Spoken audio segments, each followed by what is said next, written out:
What's good, family?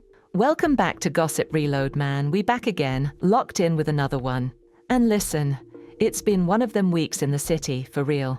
Chicago's been moving different lately, that pressure's in the air, and you can feel it from the south side all the way out west. Every time you think things might slow down, boom, something else pop off. The street's been restless, rumors flying, everybody talking, and now it looked like the city just turned the heat up another notch.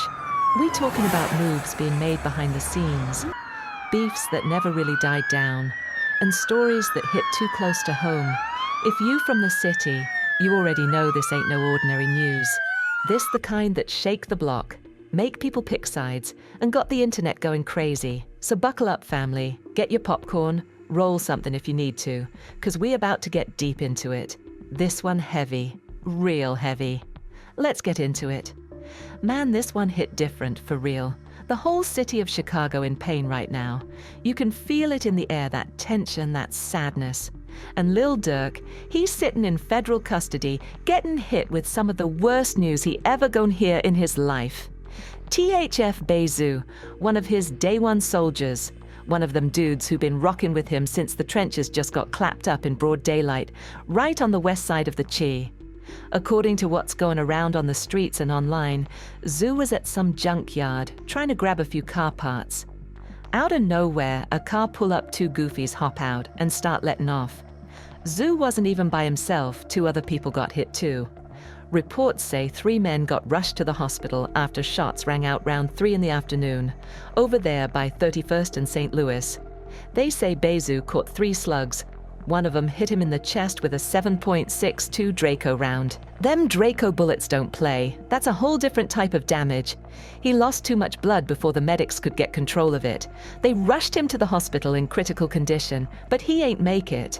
And now, his closest homies, Duty Low, CEO Big 30, Pooh Shiesty, all posting tributes, confirming what we was hoping wasn't true. This one ain't just another Chicago drill headline, fam. This ain't one of them regular, another rapper shot stories. This one deeper this about loyalty, brotherhood, and how fast all that can crumble when the streets catch up to you. Durk built something powerful from the mud, but now, while he's locked up fighting for his freedom, the empire he created slowly falling apart piece by piece. And this hit the hardest. So before we even get to how Durk reacted, we gotta talk about who THF Bayzoo really was. Cause this loss don't just sting for Durk, it's wrecking the whole THF and OTF family. See, Zoo wasn't no regular member. He was the leader of THF 46, the one who ran the set. That's not no small position. He was the top dog, the one calling shots, moving the pieces, keeping things together on the south side. THF 46. Trigger Happy family hold down that 46th and Drexel area, North Kenwood. That's a serious zone, half BD, half Mickey Cobra, 2 different worlds moving under one banner. Zoo was the one that made that work. But what made Zoo different, he wasn't just talking that savage talk. He really lived it. He had a violent past, no sugarcoating it.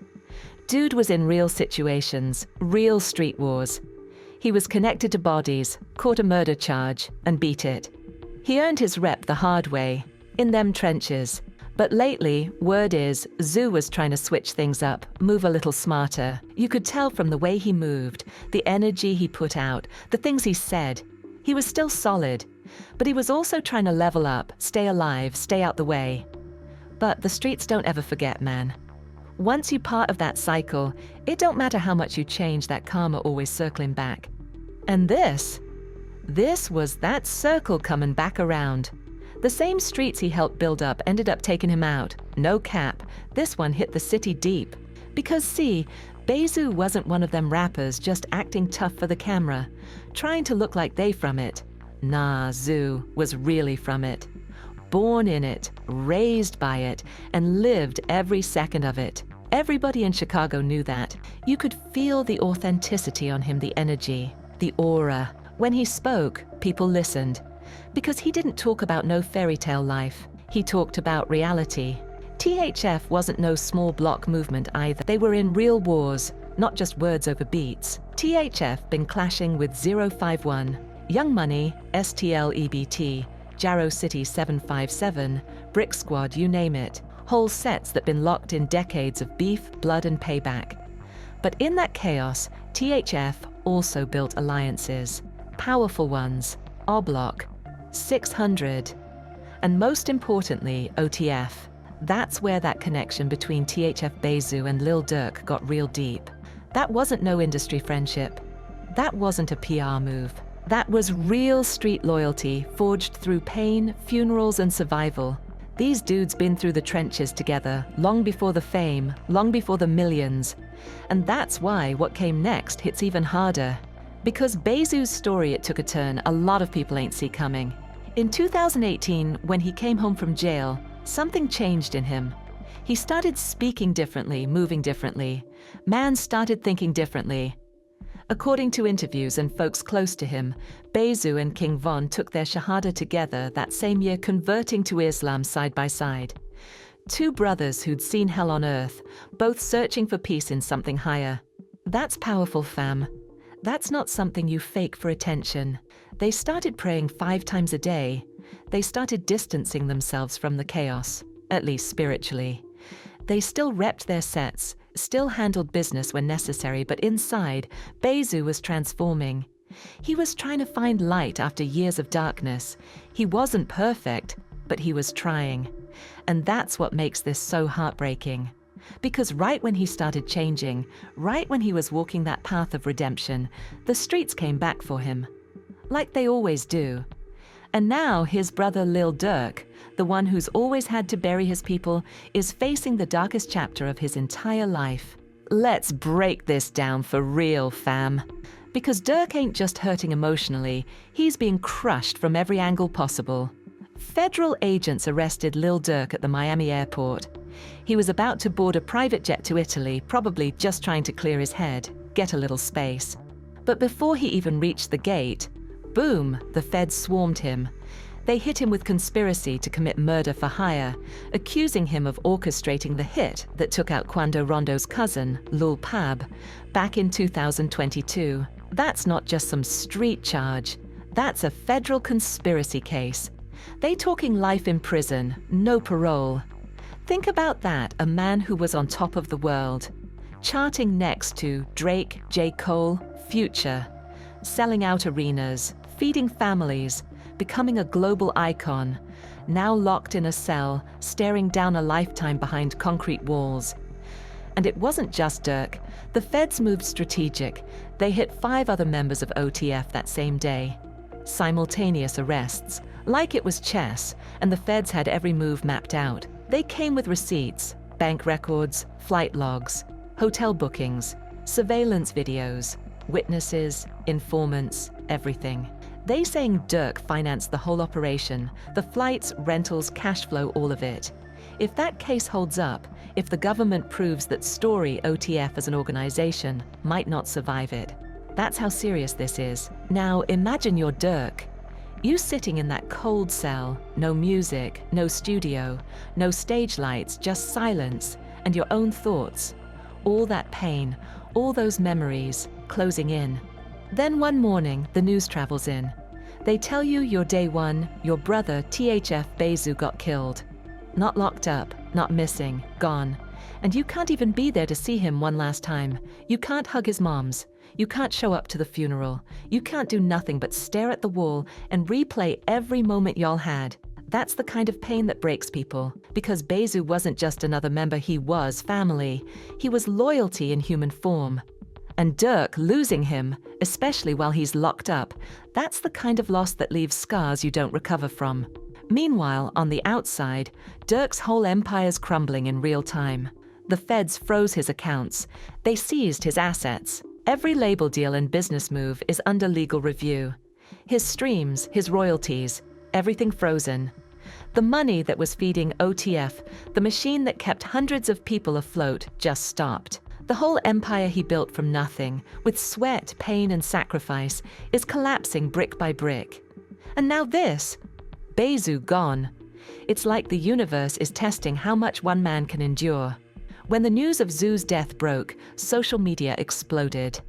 But it wasn't the usual fake love and clout chasing. This time it felt real. You saw the pain in people's posts. Duty low, Big 30, Pushayesti. They all sent tributes, emotional ones. People who really knew him, who really felt his presence. Some shared videos from old tour stops. Others posted prayers, verses, or just silent pictures because sometimes words don't even hit hard enough. Even fans were heartbroken because Bayzoo wasn't just a name, he was a symbol of loyalty and change. A man who'd been through it all and was finally trying to do better. And that's what makes this whole story tragic on another level. Because we've seen this pattern too many times. The moment these dudes start to evolve, start to grow, start to leave the streets behind, the streets pull them back. It's like a curse. Bayzoo was trying to find peace. He was walking with faith. He was setting an example, quietly, and still, he couldn't escape the gravity of that life he once lived. Now the city's in mourning, OTF in turmoil. And Dirk, one of Chicago's biggest success stories, is sitting behind bars, watching everything he built fall apart. It's deeper than music now. It's legacy. It's pain. It's the cycle that keeps repeating in the trenches, generation after generation. And that's where we're at, fam. The city hurting, the fans hurting, the family broken. And the question that remains, when does it stop? How many more gotta die before this story changes? Because behind every name trending on social media, there's a mother crying, a child growing up fatherless, and a friend sitting in a cell wondering what could have been. Rest in peace. THF Bayzoo. May Allah forgive your sins and grant you peace. And prayers up for Lil Durk, because even if he walks free one day, he'll never truly be free from all the loss he's endured. The city of Chicago is heavy right now. You can feel it in the air, that silence that settles after another one of the real ones is gone. This wasn't just another headline, another Instagram post, another RIP that fades in 24 hours. This one cut deep. Because the people who genuinely knew him, who truly loved him like family, they're shattered. Duty Low, Bayzoo's best friend and OTF member, was one of the first to speak out. He didn't drop a statement for clout. He didn't post for views. He spoke from a place of raw pain. That Instagram post hit like a punch to the chest. No filters, no fancy captions, just pure heartbreak. For those unfamiliar with their bond, Duty Low and Bayzoo went way back. We're talking childhood, loyalty forged in struggle, surviving the trenches together. They weren't just crew members under the same OTF banner. They were brothers in every way that mattered. When one ate, they both ate. When one went to war, the other stood right beside him. So when Duty Low's tribute hit the internet, it wasn't just another celebrity mourning. You could feel the loss. It was pain from someone who just lost half his soul. This wasn't performative grief for social media engagement. This was authentic heartbreak. It was real. Then came CEO Big 30 from Memphis, another heavy name showing respect. See, Big 30's connection to the THF and OTF circle runs deeper than most fans realize. When he posted his tribute to Bayzoo, that moment showed how far Zoo's influence reached beyond Chicago's borders. This wasn't just a local loss. This was something that rippled through the entire southern rap ecosystem. From Memphis to Atlanta to Baton Rouge, artists felt this. Because Bayzoo wasn't just a street legend, he was a real one who carried himself with respect wherever he went. And then Pushayesti, dealing with his own legal struggles, stuck in a halfway house, still found time to pay tribute. That spoke volumes. When a man facing his own battles still pauses to acknowledge another soldier's passing, it means something. It means Zoo's name carried weight. He wasn't hated, he was respected. When you got rappers from different cities, different sets, even different backgrounds, all coming together to honor one man that says everything about who he was. The streets remember authenticity, and Bayzoo was the definition of that word. But while the tributes poured in, one silence hit louder than all the words Lil Durk's. Not because he didn't care, but because he couldn't respond. He's trapped in a federal cell, powerless, watching his world crumble from behind concrete walls. He can't post a tribute. He can't speak to the fans. He can't attend the funeral. He can't even hug Duty Low or the rest of the team. For someone like Durk, that's a unique kind of torture. to have built this family from the ground up, only the family, and then be unable to protect or even mourn with them when they fall. He's stuck in a box while the people he loves are dying outside. That's not just physical confinement, that's psychological warfare. Because when the walls close in, all you've got left are memories, the nights, the wins, the pain, the loyalty. And now another piece of that loyalty is gone forever. So the big question, why was Bayzoo back in Chicago, exposed, vulnerable, moving around in a city that never forgets? According to people close to him, it wasn't recklessness, it was survival. See, when Lil Durk was free, when the OTF machine was in full motion, the money flowed steady. Durk wasn't just a rapper, he was a provider. He looked after his people like family. He covered bills, paid legal fees, bought cars, kept everyone afloat. He lived by that family-first code. Bayzoo, being one of his closest day ones, was protected by that system. He didn't have to touch the streets anymore. He didn't have to hustle to survive. Durk's success gave him safety. But when the feds came in and took Durk down, everything changed overnight. Accounts got frozen, assets got seized, the structure collapsed. And the people who had depended on that system were suddenly alone, facing harsh reality. Bayzoo wasn't in the streets because he wanted to be. He was there because he had no choice. He started moving product again, trying to make ends meet, trying to keep his life together while his brother was locked away. Some might ask, why didn't he get a regular job? But the truth is, when you're a known figure like Bayzoo, with a reputation, a record, and a name that rings through the city, those doors don't open. Nobody's hiring a man with that kind of background. So he did what he knew, survival mode. But that decision put him right back in the line of fire. Because the streets don't forget. And once you leave, coming back makes you more vulnerable than ever. Enemies remember your name. They remember your face. They remember everything. And when they realize you ain't moving like before, when the money and muscle around you ain't the same, that's when they strike. That's what happened that day at the junkyard. Reports say Bayzoo was there picking up car parts, maybe for business, maybe personal. He wasn't lacking. He had 2 people with him, likely for protection. But someone knew, someone was watching. Someone was waiting for that exact moment. The streets started buzzing instantly. Why did this happen? Who set it up? What was the motive? The first theory, it was a drug deal gone wrong. If Zoo was back moving product, maybe it was a transaction that went sideways. But here's the problem with that theory. You don't pull up to rob somebody with a Draco. You use that kind of firepower when you want to end something. That wasn't a random robbery. That was a hit. A message. And then came the second theory, and it's the one the streets keep whispering, that this was retaliation for DMG Lil Scoom's murder.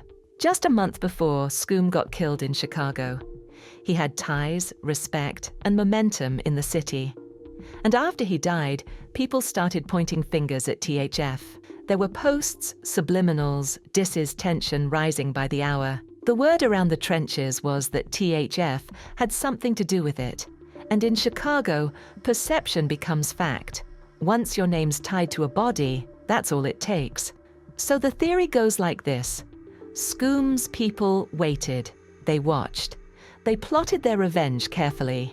When they heard Bayzoo was back home, back active, they saw their moment. He was vulnerable, moving without the heavy OTF security around him. That's when they struck. A Draco, 7.62 rounds. This wasn't a quick robbery. This was an execution. Calculated, timed, and meant to send a message. And that's what the streets are saying, that Bayzoo died for something he might not have even done himself. That's the cruel irony of Chicago's street politics. Sometimes you die not because of your actions, but because of what your name represents. Because your name carries weight. Now picture Lil Durk sitting in that federal cell, hearing all of this. The guilt is heavy. Because even though he didn't pull the trigger, even though he wasn't there, in his heart he probably feels responsible. If he hadn't been locked up, the money would have been flowing. Zoo wouldn't have been back in Chicago hustling. He wouldn't have been at that junkyard. He wouldn't have been a target. In Durk's mind, his arrest set off the chain of events that led to his brother's death. And that kind of guilt can break a man.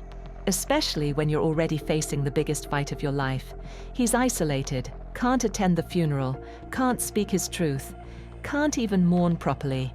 He's lost his best friends, King Von, Thang, now Bayzoo, all within a few years. And as he's sitting there, he's also realizing how fake loyalty really is. Because when the money dries up, so does the love. All those industry brothers who screamed OTF are silent now. They've moved on. They're protecting their image while Dirk's name gets dragged through the mud.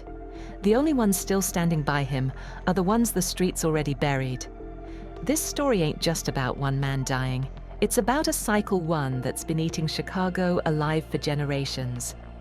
Loyalty, revenge, survival. 3 words that define every headline.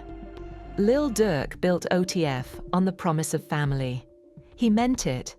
He put people on, gave them chances, tried to change the story.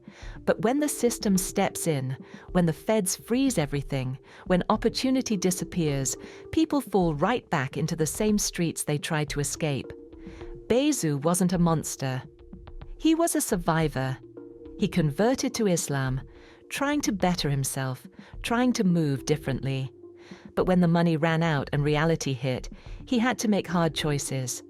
And in Chicago, hard choices often have deadly consequences.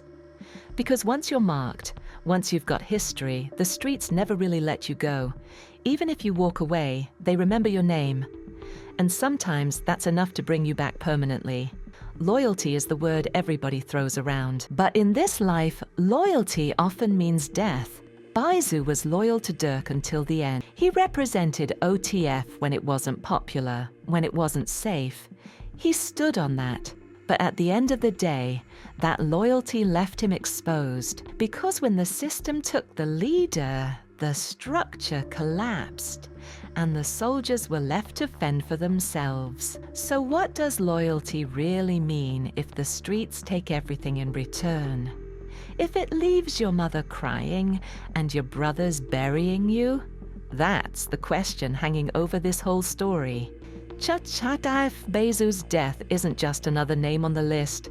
It's another reminder that the streets don't love nobody. And for Lil Durk, it's a nightmare he can't wake up from. His empire is bleeding. His brothers are gone. And he's trapped, powerless, watching it all unfold from a cage. And as the city mourns, one question echoes louder than the gunshots that took him. When does it stop?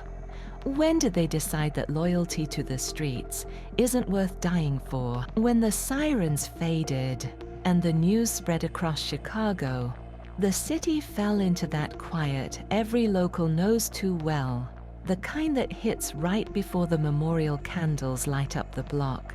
People weren't just shocked, they were numb. Because for once, it didn't feel like another statistic.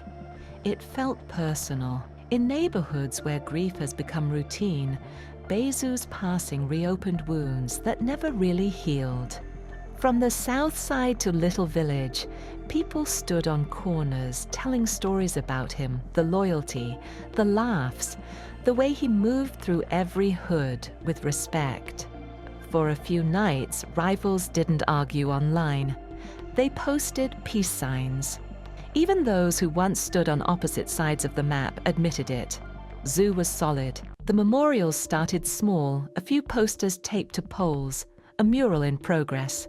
Then the crowd grew. People brought candles, flags, and hoodies marked with his name.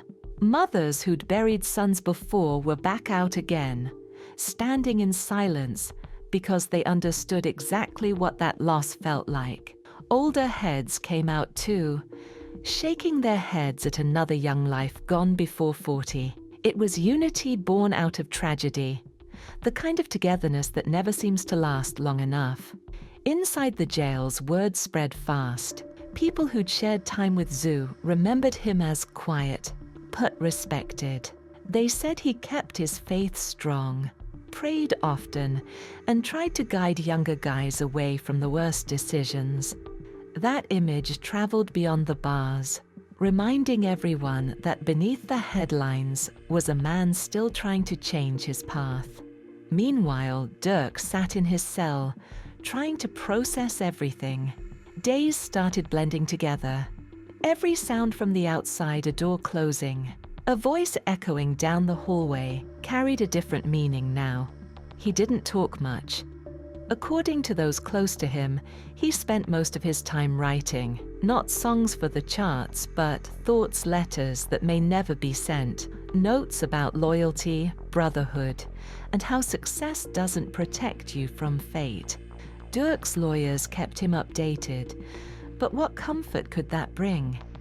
You can't fight a case and grief at the same time without something inside you breaking. And yet that pain was also fueling him. Sources said he's already planning to honor Bayzoo's name properly, not with more pain, but with purpose. He's reportedly funding outreach programs quietly, under aliases, helping kids stay off the same corners they once ruled. Because sometimes the loudest act of respect isn't revenge, it's prevention. Duty Low, meanwhile, has been moving different too. He's been quieter online, more reflective, talking about loyalty and peace instead of conflict. People close to him say the loss matured him overnight. He's focused on carrying the torch, not just the OTF name, but the message behind it. The same people who laughed at the idea of only the family years ago now see what that phrase really means. It was never just branding, it was brotherhood. Industry peers started reaching out privately. Rappers from Memphis, Atlanta, and New York sent love, expressing how Zoo's energy had touched them. Some talked about collaborations that never happened, moments that now feel unfinished. For the first time in a while, the rap community paused to look at what this cycle is doing to them. Too many faces on shirts, too many mothers crying, too many legacies ending before they even begin. And that's the biggest story here, the quiet shift. Because when someone like Bayzoo goes, the streets talk for a week, maybe two, then they go back to normal. But this time, something felt different. People started asking harder questions. What's loyalty if it always ends in loss? What's survival if you never get to live long enough to enjoy it? The younger generation, the ones still in the trenches, watched how the older heads reacted. They saw grown men crying, voices cracking during interviews, people choosing words carefully for once. It showed them that grief isn't weakness. It's proof that you loved somebody enough to feel the weight of their absence. And that's what Bayzoo left behind. Weight. Not the kind that breaks you, but the kind that makes you think before you act. The kind that forces people to reflect on what all this really costs. As weeks passed, murals dried, tributes slowed down, and timelines moved on. But for those who really knew him, life didn't return to normal.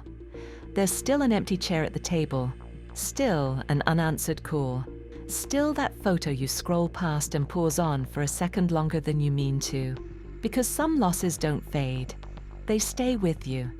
They remind you every morning why change matters, why purpose matters, why peace matters. For Lil Durk and everyone tied to OTF and THF, this chapter isn't about vengeance, it's about meaning. If they can turn this pain into something greater, maybe Zoo's story won't just end in tragedy. Maybe it'll mark the start of something bigger, a shift, a lesson, a reminder that loyalty doesn't have to be proven through suffering. It can be shown through growth, protection, and love. In a city built on struggle, that kind of evolution might be the truest tribute of all. So as the lights go out and the city quiets again, one truth remains.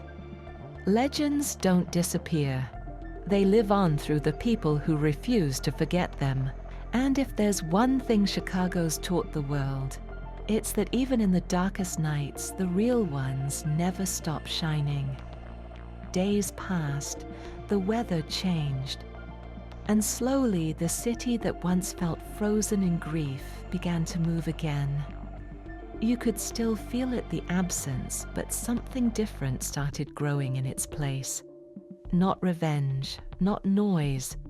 Something quieter, something like purpose. Those who loved Bayzoo most started linking up in ways that had nothing to do with beef or music. Candlelight vigils turned into food drives. Block parties became peace rallies. People began to realize that honoring someone doesn't always mean shouting their name. Sometimes it means protecting what they stood for. The OTF circle kept it low-key. No big press releases, no headlines.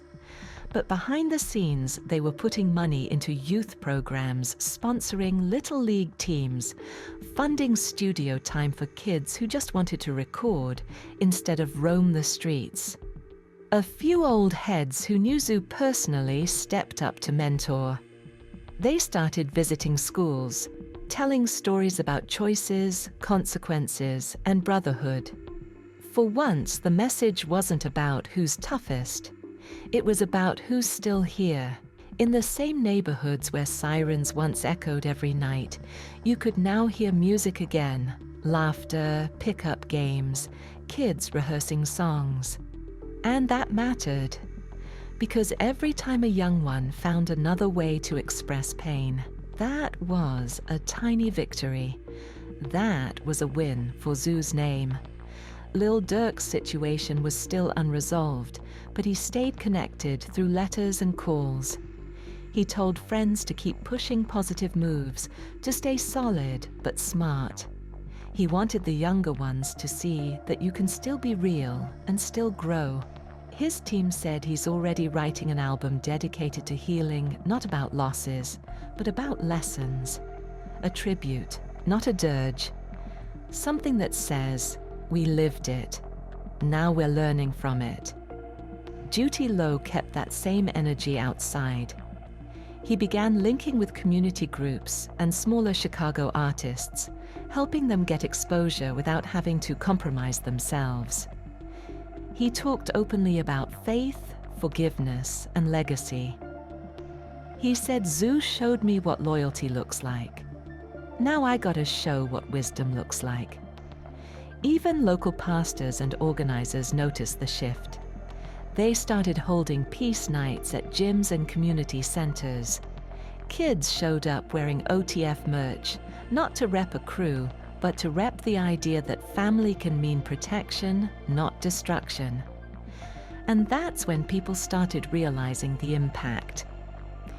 Bayzoo wasn't just another rapper or street legend. He became a symbol proof that someone's story doesn't have to end the same way it started. The murals that first went up as tributes began to evolve too. Artists came back and added brighter colors, halos, children's faces, butterflies. They wanted people to feel hope when they passed by, not pain. Some even painted messages underneath: keep building, live free, Zoo forever. Time moved, but the respect stayed. Because when a person's energy was real, it lingers. You could feel it in the way people spoke his name now softly, like a prayer, not just a memory. And every story carried the same theme. He was loyal, he was solid, and he was trying to grow. That's what everyone's holding on to. Because sometimes applause is louder than mourning. It means you remember, and you're still standing. Chicago's still Chicago hard, complicated, beautiful, and broken in places. But the people there are learning something vital. Legends aren't defined by how they left, but by what they left behind. Bayzoo left loyalty. He left lessons. He left a reminder that every street holds a choice, build or break. And now, as the next generation steps up, they've got something stronger guiding them than fear. They've got examples. They've got a blueprint for resilience. So when people talk about Bayzoo now, they don't just talk about loss. They talk about legacy. They talk about how the city pulled itself together, even for a little while.